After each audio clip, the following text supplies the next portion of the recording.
Welcome to We All Serve, the podcast featuring leadership lessons from and conversations with those veterans that have served in the United States Armed Forces.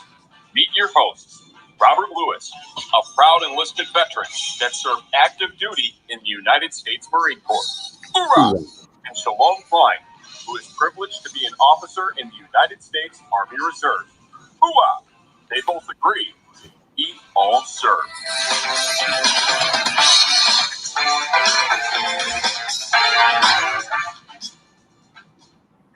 Well, welcome back to yet another episode of the We All Serve podcast. Thanks to all of our returning listeners, fans. I guess we could say we have fans now. Why not? It sounds good anyway. And however you're watching or listening, we welcome you back. I actually just prior to going live, I received a message from somebody that has found some of our episodes and just listened to our past episode with Colonel, retired, United States Marine Corps, Bo Higgins, and the listener said, "You guys are bringing on some heavy hitters. Great episode." So thank you for that feedback. If you have found our podcasts on Apple, Google, Spotify, Stitcher, any of those platforms, make sure you're clicking subscribe. Make sure you're posting a review. That helps even more people find our podcast and our conversations. Our goal is, of course, to share leadership lessons learned from those that have served. And ultimately, that message of we all serve, that's what it's all about. But if you are just listening on a podcast, you can also find us on YouTube, where you can actually watch our conversations, which are always quite entertaining. So make sure you find us and click that subscribe button. So I'm back with my brother, my friend, Robert Lewis. Robert, how are you? Thank you, brother. I am very well. That was, as you get better and better with these opening statements, man.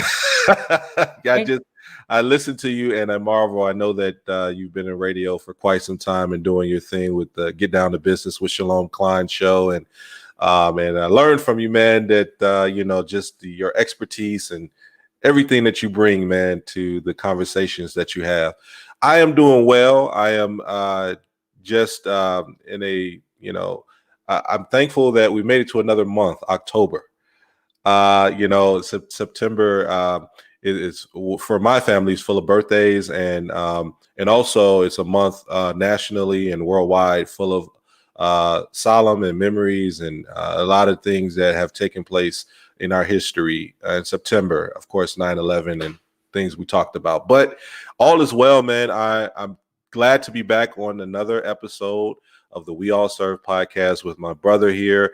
And we have another amazing guest. I'm excited to listen to what our guest today has to share. Absolutely. Mm-hmm. I can't believe we're in October either. And I know we've talked about this on the show, but when you and I sort of dreamed up this idea back, I think it was in Q1 of 2020. So I think it was something like March or something. And now we're in October, and 2020 very shortly will be a distant memory. I'm hoping 2021 will be a better year, honestly. I'm proud of all that we've accomplished in 2020. Don't get me wrong, but I think we need some changes. I'm looking forward to purchasing a 2021 wall calendar and really ripping up and burning the 2020 edition. I understand that. I do. And it's been days where I wanted to rip up that particular day. But I think the blessing is, if there's a silver lining for folks, is that when you move on, a lot of times the memories of what were help you to attain appreciation for what will be. So I like to look at things in that way because it allows the growth to flow freely, but you don't forget. You never forget, what you've made it through, because we are making it through 2020. So yeah, absolutely. So I echo your sentiment that I will also have a 21 calendar, and I look forward to it because better is on the way for everyone. I really feel that way. There we go. Absolutely. Yeah. So, I want to bring in our very esteemed guest, somebody that's been a friend for a number of years now, and Sure. so very excited to bring on John Dankowski. There he is on the screen. John, as I mentioned, been a friend and served in the United States Navy. So I guess a little bit closer to I guess it's sort of a cousin, I guess, Robert, Yeah. in the Yeah. Marine Corps. So I kind of feel a little bit outgunned and outnumbered again on this episode, but hey, it's all good. And John has an incredible background serving the United States Navy, serving on submarines as a senior submarine electronics technician, a submarine staffing control authority. Really, some fantastic.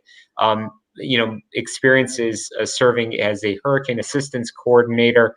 That's something certainly that we see in the news all of the time, but really a remarkable transition from a number of years, I think just around 8 years or so in the United States Navy, and then transitioning over into the White House Military Office, first as the technical director of the President's Emergency Operations Center. So maybe we'll get a bit of a behind the scenes look at what goes on.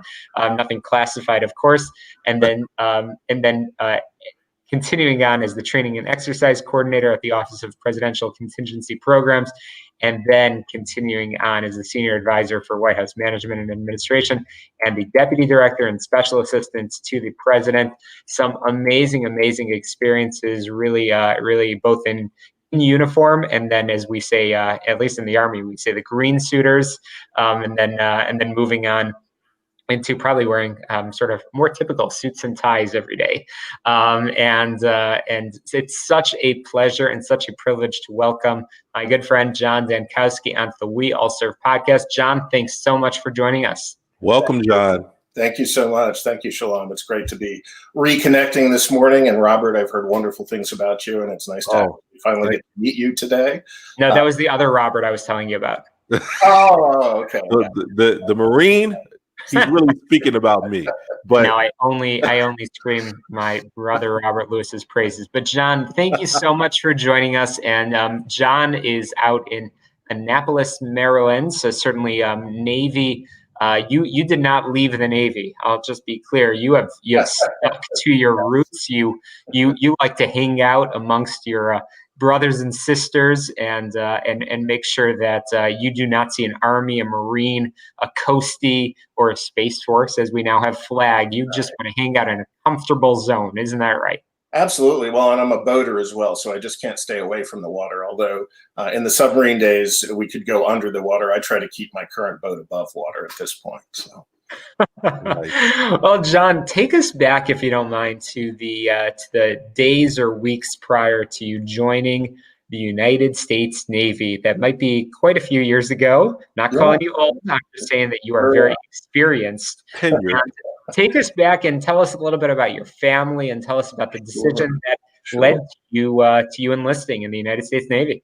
Sure, happy to. So that would be taking us back to approximately June of 1976. And I've been giving some thought, since you so kindly invited me to do this, about some things that are really important to me that I want to kind of convey as we go along today in bits and pieces. And before I go into the history, just to acknowledge that, yes, I appreciate when people say thank you for your service. We all do. I thank all of my fellow military folks and former military folks for their service. But I also have to say that I couldn't be more thankful or have more gratitude for the fact that I got to be in the service, that the service did so very much for me, that opened so many doors that I would never, ever have come across had I gone to work in the food service industry out of high school and so on, in community college and whatnot. Not that great things don't happen there as well, but it's certainly, the military can be the foundation for some amazing things. Even if you have situations where you're put in harm's way and so forth, we all are very fortunate to have gotten to learn all the things we learned and get the opportunities we had in the service. So back to your question, there is some necessity. There was necessity of me going into the service. My mother and father parted in 1968. And my mom was raising two boys on her own. and she could not afford college for us. So her remedy was, your butts are going into the service. And my brother followed several years later than me. He's younger. So she literally dragged me down to the Navy recruiter in Fairfax Circle of Fairfax, Virginia, a year before I graduated high school. And I went in under the early entry or delayed entry program, I should say, such that the first day I step out of high school and graduate, I'm on a train to boot camp in Orlando. So it was of necessity. I was probably a bit too young and didn't have my stuff together to have all of that, motherhood, God and country, and apple pie thinking going on in my head. I was scared to death going to boot camp. And then many years later, when I retired out of the Navy, I actually retired under the temporary early retirement program. So the point of that being, I enlisted extremely early and then retired extremely early as well. So it was of necessity. And I went off to boot camp in Orlando, and my scores were very high.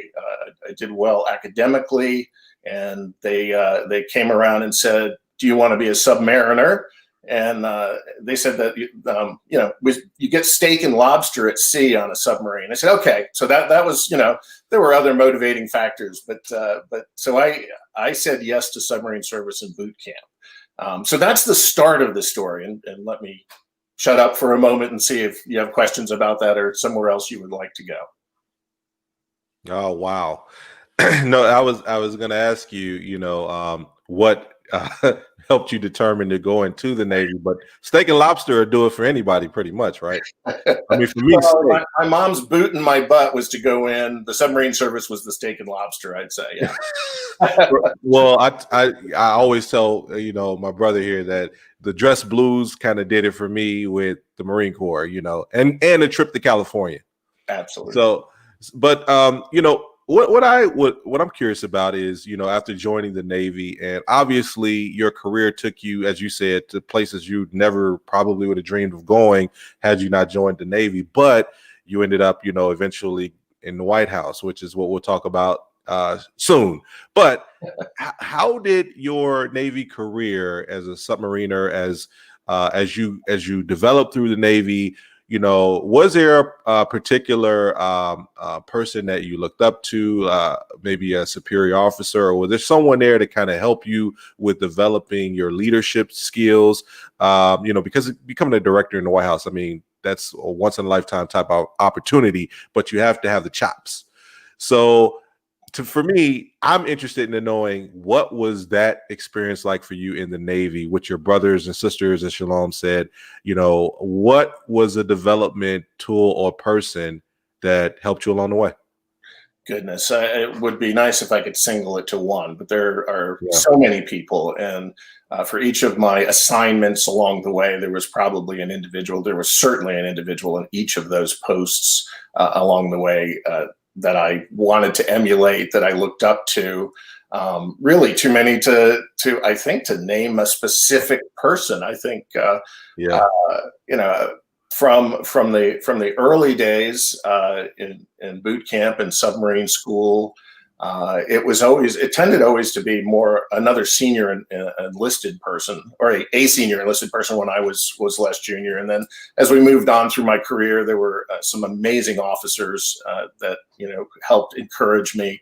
And then quite frankly, when I got to the era of the White House, there were civilian leaders that I looked up to. So I don't want to disappoint you by not naming names. I mean, I would have to have a list of 24 prepared or something like that. Sure. So many wonderful people. I think that while in the White House military office period, someone whose name you will recognize for sure, Robert, was General Chuck Krulak, who was Colonel Krulak at the time, and he is an upstanding, wonderful person. He and his wife Sandy are great people. I haven't seen them in years, and he went on to be commandant, as you probably know. Sure. But there are people that were just sterling along the way, and I would lean on them. I'd seek their advice, and too many to name. I hope that doesn't disappoint.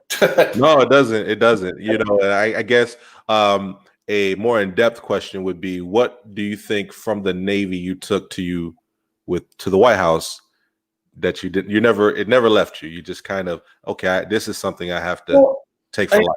In fact, so I got to the White House through I was on shore duty in Charleston, South Carolina, on an admiral's staff, helping to make sure that all submarines went to sea with a full complement of end-strength personnel, all the right skill sets and so forth.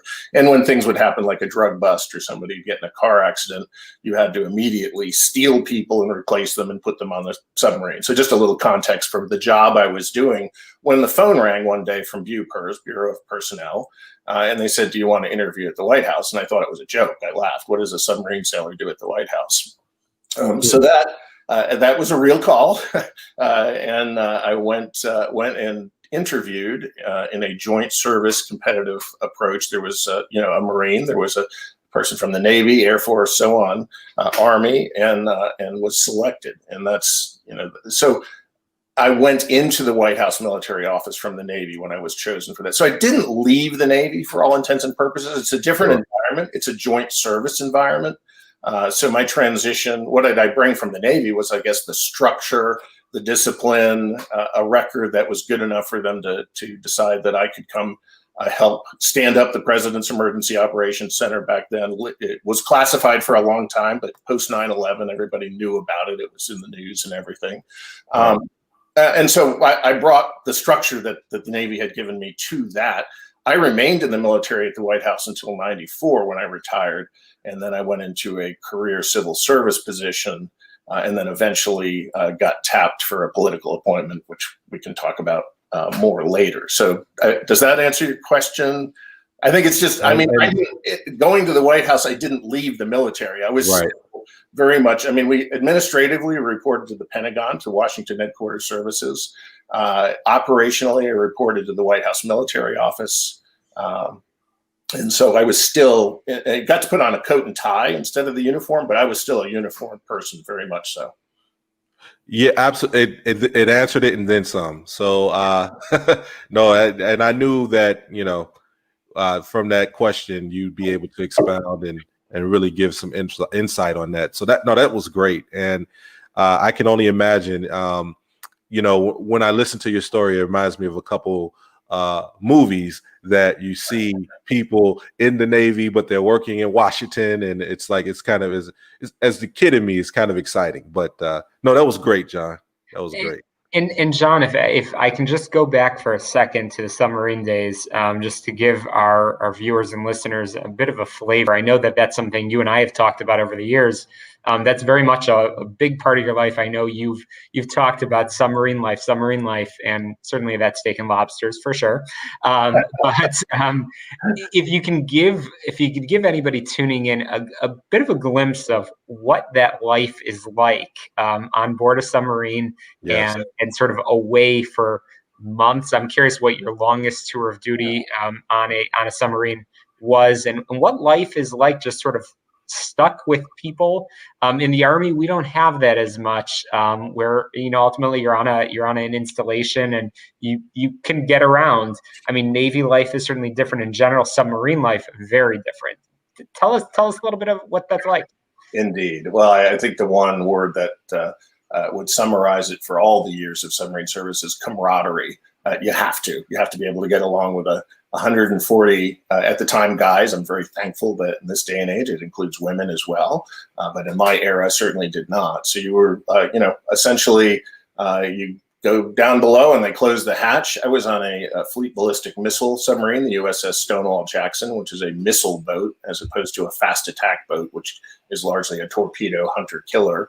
The missile boats, their mission, the ballistic missile submarines, later the Tridents, is to go out and wait quietly for, hopefully, we don't ever have the eventuality. It was part of the triad, the strategic triad of deterrence, to make sure we weren't attacked by the Soviet Union at the time, or others, and that we could retaliate. But it was a very quiet mission, and you are locked up. It's a 105-day cycle, or it was at the time. So there were two crews, blue and gold. I was blue crew for Stonewall Jackson, and one crew would have the boat at a time, and you would take the boat in Kings Bay, Georgia. We were stationed in Charleston, but you'd go to the boat in Kings Bay, spend 30 days getting the boat ready to go to sea, and then go to sea for 75 to 85 days. I think 90 was probably my longest. We got extended on one patrol. Then you bring the boat back. The other crew's there waiting for you. You turn it over to them. They do their 30 days of refit, and then they go for their 75 to 85 days, which is a luxury in a way compared to fast attack submarines like my brother was on, because you just own that boat. There aren't two crews. There's just one.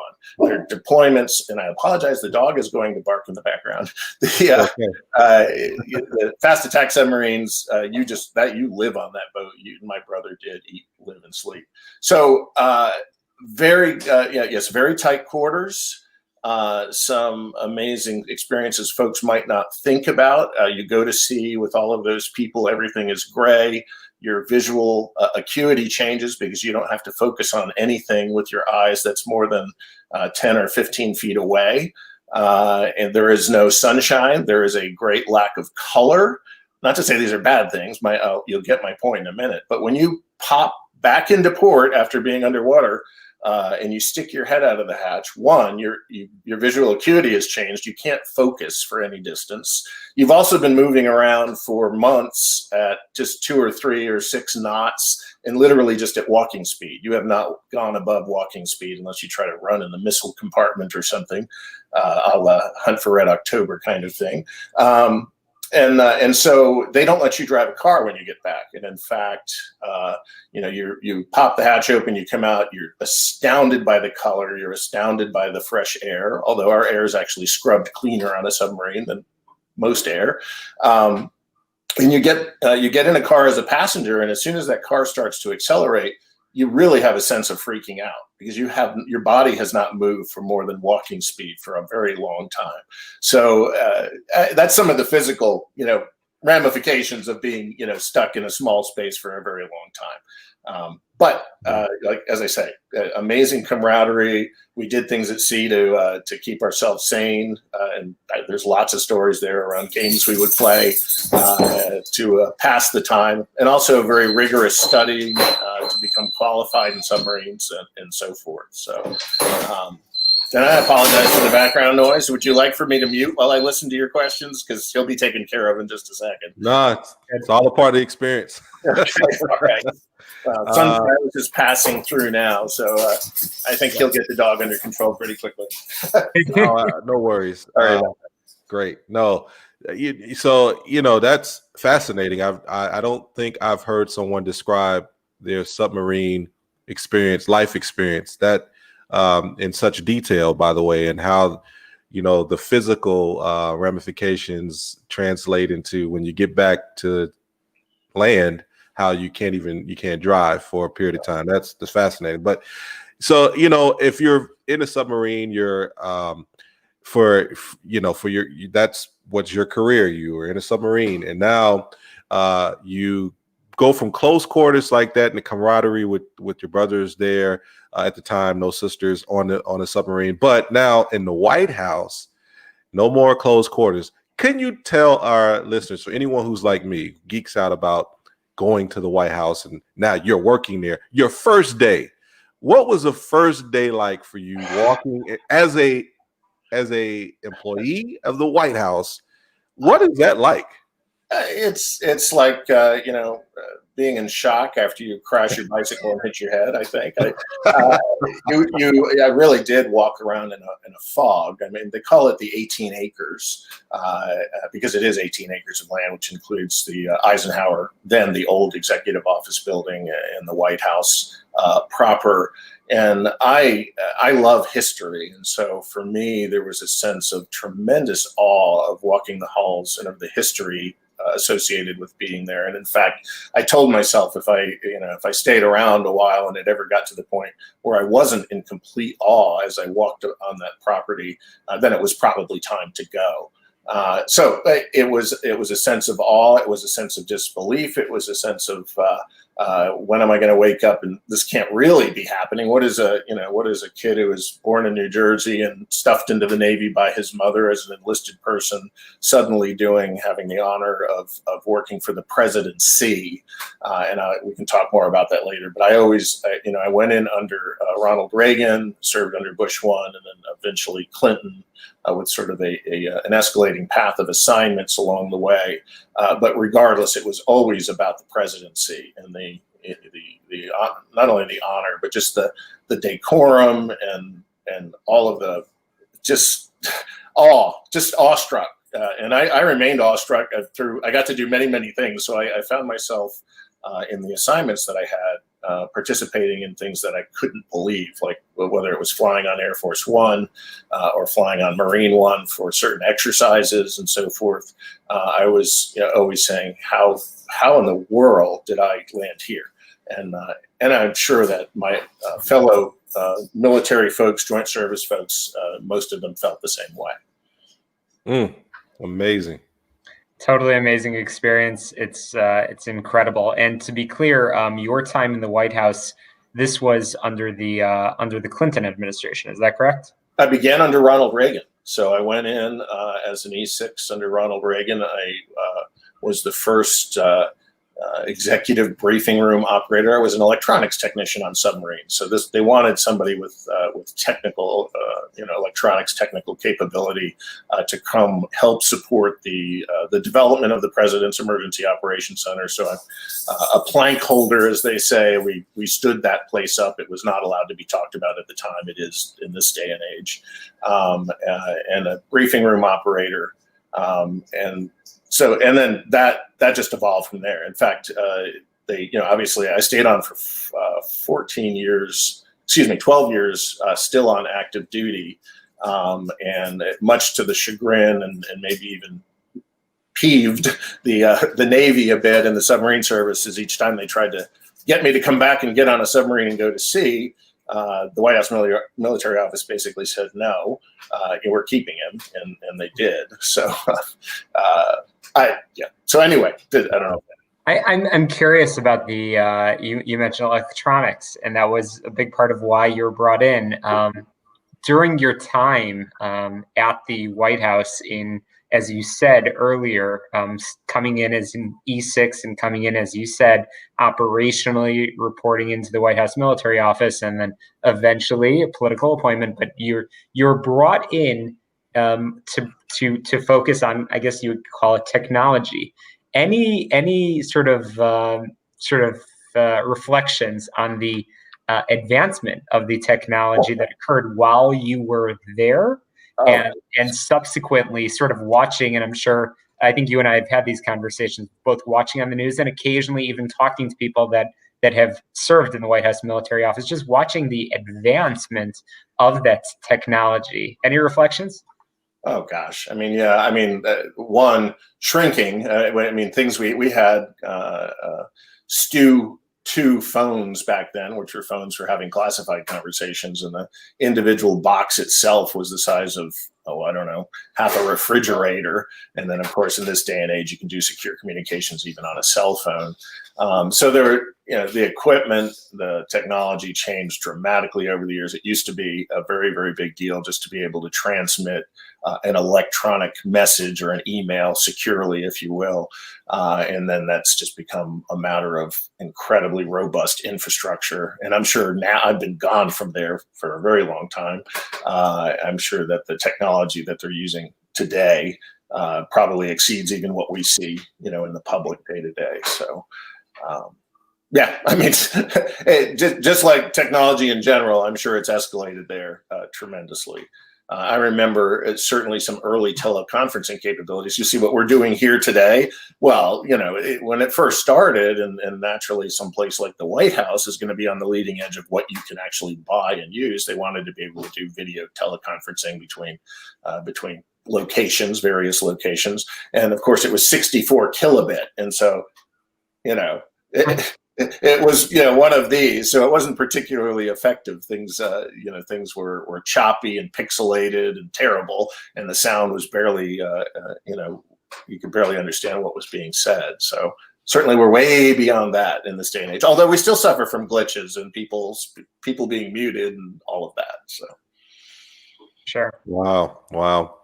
Yeah. So, John, this has been such a insightful conversation so far. And so this is my question I ask pretty much all of our guests. what would, if 17-year-old Robert, if I, me coming straight out of high school, not going to college, not knowing if I want to go to college or if I want to go into the military, but it's on the table, it's an option. How would you advise a young person today about their decision or whether or not to join? Go do it. And let me characterize that by saying one of the things I observed as a young person is I railed against it to some degree going in. It was frightening for a young person to go into the service. But what I found as I would go on assignments and then over time come back to my hometown, if you will, and get together with friends of mine who didn't go into the service, and who were maybe doing some of those, fast food jobs while they went through college and so forth, is the amount of intellectual growth, the better perspective of a bigger world is incredibly invaluable. Because I would note coming back home that many of my friends, even years later, appeared to just be stuck. They were stuck in time, stuck in a small microcosm in their own bubble. And that's not to denigrate them by any stretch. It's just that the going into the military service, and in a way it feels like rolling dice because you're at the mercy of where they want you to go and what they want you to do. But that has the advantage of exposing you to things that are irreplaceable as you go through life. And certainly it mixes you up with a bunch of different people, not just those folks who are in your neighborhood that you grew up with, but people from all walks of life. And there's just tremendous value in that. So it's a tremendous growth accelerator for a young person to go in. And even if you only go in, for a 3-year or 4-year commitment, whatever they're allowing these days, just that in itself and making it through that. And if you're in need of, as perhaps I was at the time and many are today, need of some self-discipline or to learn discipline and to learn some structure, it definitely teaches you about the value of structure and how that serves as a platform for becoming an adult one day, perhaps. I'm not sure if I've done that yet, but I'm getting there maybe. I don't know. Nice. Wow. Yeah, wow. nice. And so, John, I've been fortunate and honored to get to know your family, and over the course of our 30 minutes together, I think we've gotten to know your family, both the two-legged and the four-legged ones. Right. And so, if you don't mind, tell us a little bit about. So you leave the White House, you continue on in your professional career, a very impressive professional career, guiding and advising companies of all sizes. You, as we said earlier, you established yourself in Annapolis, Maryland. Tell us a little bit about what you've been doing since.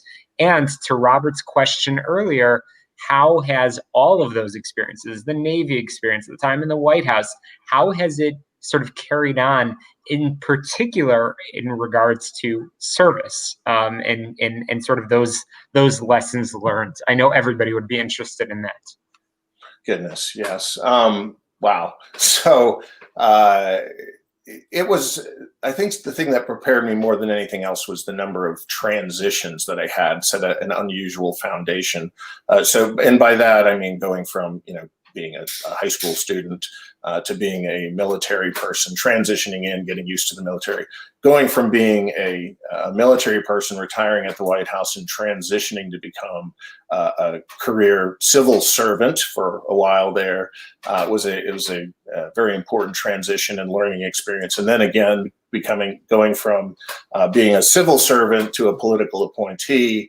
That was amazing transition in education. And then that ultimately taking all of that and transitioning out to the private sector. And I first went to a company that now has been absorbed into other companies over the years, but a wonderful company called SRA International, an IT consulting firm and solution firm.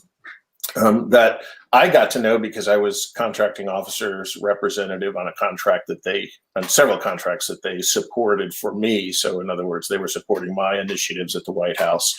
So it was a logical place for me to go and interview when I was ready to go to the private sector.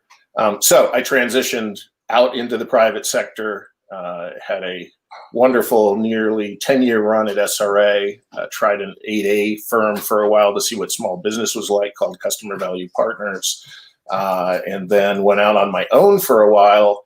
Sequestration several years ago hit, and the out on your own thing wasn't so doable. And so I went to Accenture Federal Services, and then out on my own. And as you know, Shalom, Mo Vela, he and I both served in the Clinton administration in similar roles, his for the vice president and mine for the president, handling operations and budget and so forth. Got to know him back then, and he had been encouraging me to join the Vela Group, which is a boutique consulting firm that helps small businesses grow, helps them with their strategies, and helps them to identify and pursue government contracts so that they can grow. So that's, in a nutshell, all of the things. But the foundational piece for me along the way was all that I learned by transitioning from one thing to another. It was just I think, a powerful formula for having a perspective on things that are public sector and private sector. Nice.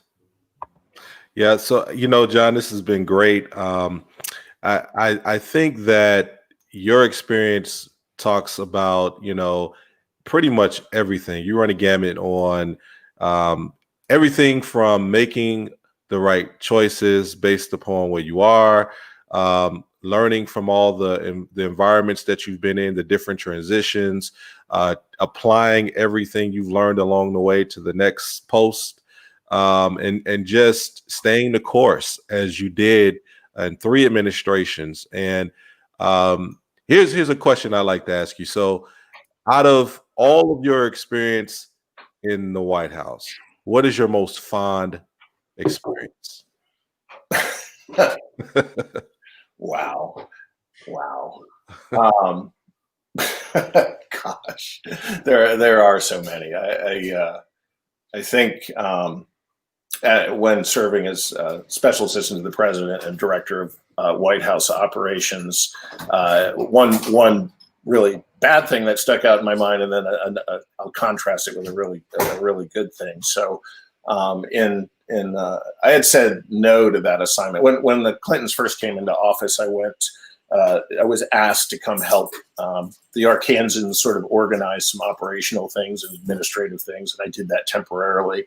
And then I later was asked to come take this post, which was known as one of the most difficult jobs in the White House, one of the most thankless one as director of White House operations, because it had all of the cat and dog offices, including the travel office not long after Watergate, and then the intern program, the budget, the telephone office, the visitor's office, all of the offices that tend to run into all kinds of challenges of many varieties every day, and keeping that place running and running well.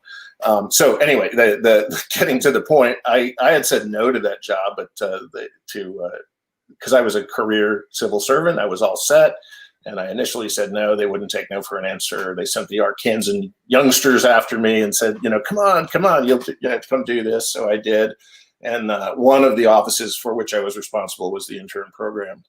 In 3 days after I said yes to the job, driving to work, the Drudge Report broke the Lewinsky case. And I was like, please God, no. So I'm driving in my car that day and hearing that and recognizing that I was going to have to go through whatever was involved in dealing with the aftermath of that from an operational perspective.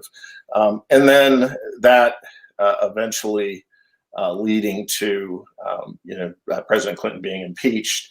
I remember when they called the senior staff together to the chief of staff's office, and we were crowded in there. And it was the morning, I believe, after he had been impeached, and everybody was gathered around, and the chief of staff was providing some words of encouragement.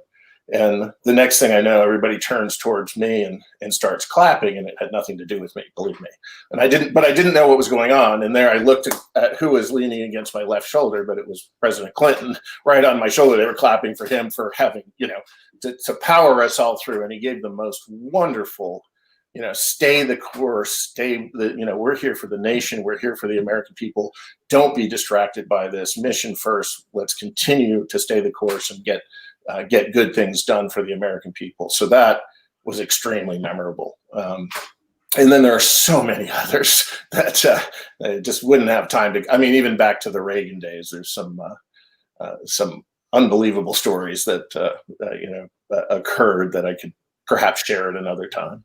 Wow, we'll have you back on to do that. Okay, fair enough.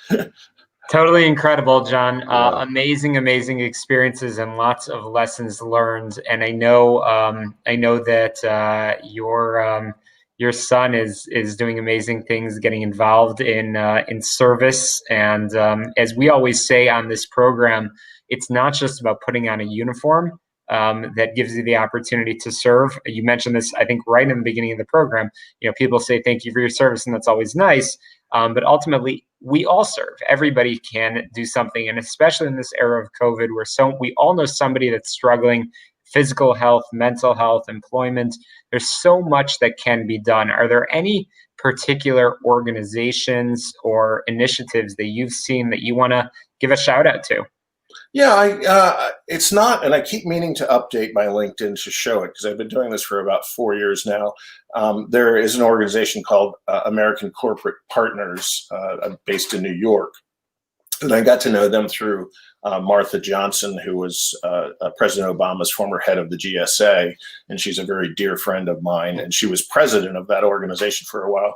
And it's geared towards assigning mentees or mentors to mentees who are service members of any, whether they be officers who are enlisted, who are transitioning, who are planning to transition or about to get out of the service.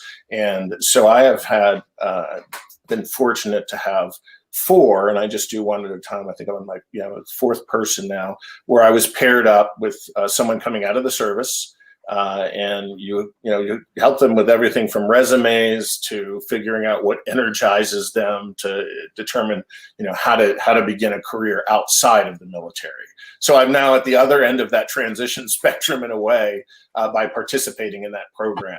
That program is geared to ask large corporations to sponsor many, and to put money in, but they also have a whole program where it's just pairing a mentor and a mentee together. And so, as I say, it's a year-long commitment to an individual, and I've had 3 of those. I'm on my 4th person now.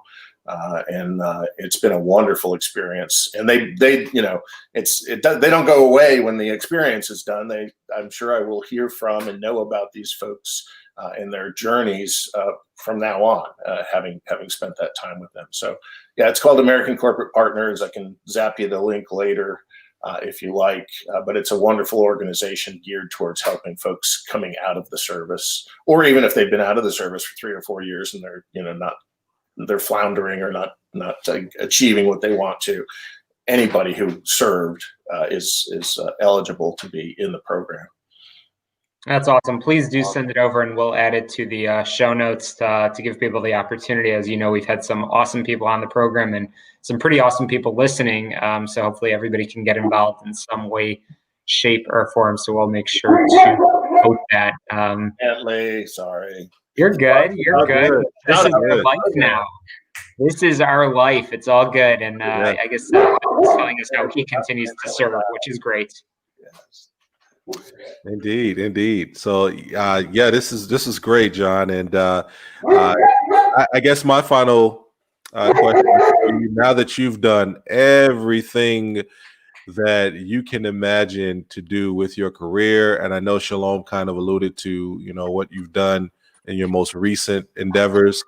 What's next? I mean, what does the next 5 to 10 years look like for John Dankowski? No, I mean, I presumably could think about retiring, but I don't know that I'll ever retire.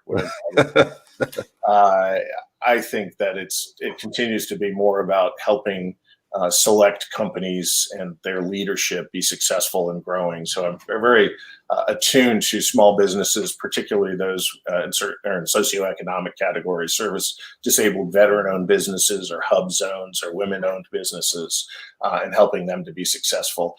It's not a path to making a bunch of money or anything for me. I'm not really about that. It sustains me, but it energizes me to help them and see them succeed and see them win. So on the work front, I think that's the case. And then on the home front, continuing to watch my son and his partner blossom. And I think they'll end up, they're required by age 31 to have their own property, real estate of some kind or other. And that may bring a transition there at some point. But beyond that, it's pretty simplistic. I think just having good friends and helping people where I can, and being in a business that helps companies grow is more than enough for me at this point in my life. And John, I know the answer to this, but in your spare time, when you're not busy advising companies and mentoring folks coming out of the service, where can folks find you? Where do you typically hang out? I already know the answer to this one. I mentioned, I think early on my boat, so I've been on the water since I was a kid on the Potomac, I think, and then of course went into the Navy. And I relax on the water like no place else on the planet. It's the one place I really can decompress, unless something breaks on a boat, and they're known to do that, and then it's stressful for a moment. But so boating, I have a boat that I use as an escape place for quiet time, almost like a condo, but then also to take friends out. Very few friends in this pandemic era, but take friends out and get out on the Chesapeake Bay, which is absolutely gorgeous. And so that's that's a passion of mine. A true Navy seaman. There we go. I love it. I love it. With a fascinating story from coming in out of necessity to ending up leaving at the White House as a senior advisor to the President of the United States. An incredible story, an incredible friend, an incredible person. And John, cannot thank you enough for continuing to share and continuing to serve. We all serve, and hopefully this will be an inspiration to others.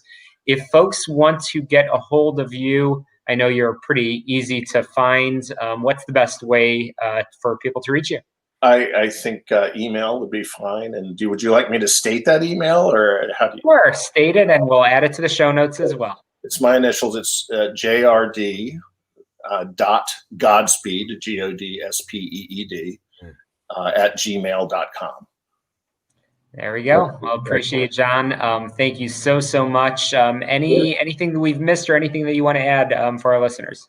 No, I just to reemphasize, again, while we all appreciate being thanked for our service, I'm really thankful for the service and for this country and for the folks who, gave me the opportunities that I would have got nowhere else. Indeed. Well, I think on that note, John, as you have eloquently displayed, you served, you continue to serve, and we all serve. And thank you for coming on the show once again. It's been a pleasure getting to learn about your path, about your journey.